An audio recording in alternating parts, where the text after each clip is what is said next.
Hey guys, this is my 1987 Toyota pickup. Since I bought the thing, it's had problems with just bad stuttery idle, especially when it's cold. Winter came along, I've got to keep the truck revved up to get it going and warmed up. So after digging into it, I found where my failure was, and I just wanted to share it with others in case somebody else had the same issue.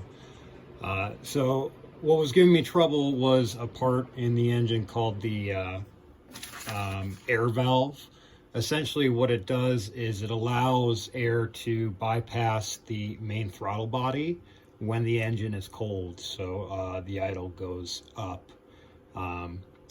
Inside of mine, you can see right here on this plate. So when the engine is warm, that's going to be about where it's positioned. When it's cold, this metal here is supposed to push this open to that. And that would allow more air to go around the throttle body, increasing the idle. So on mine, there's a small piece of metal that broke off that. See if I can get it close enough here. You can see right there, it's where the metal broke. There should be a small tab. If you look, yeah, right there, there's a small tab that this bi-metal should be pushing against. So that's not allowing it to open up, so pretty much it's acting as though the engine is warm all the time. The other part that I guess will occasionally fail in these, and I haven't tested it, is the like the heating coil that I think power is supplied to that, and that's that helps to move that open.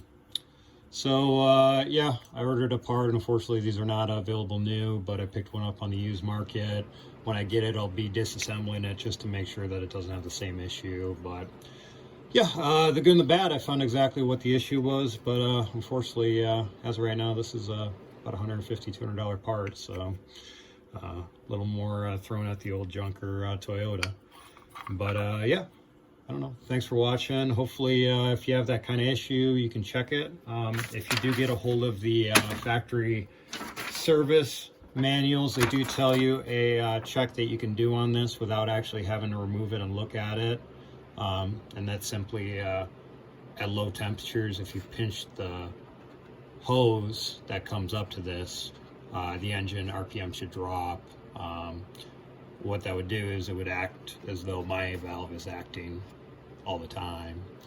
So something you can check while it's on the engine. Unfortunately, to get to it, you've got to take the exhaust manifold, I'm sorry, not the exhaust, the intake manifold off, and it's buried in the engine right down in that area, kind of underneath the I don't know, the intake, I guess.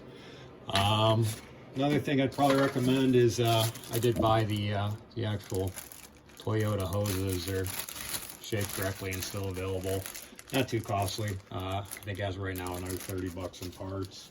But the hoses that the previous owner had on this thing, they're pretty well shot. So, all right, I'll finish up here, and thanks for watching. Yeah, have a good day.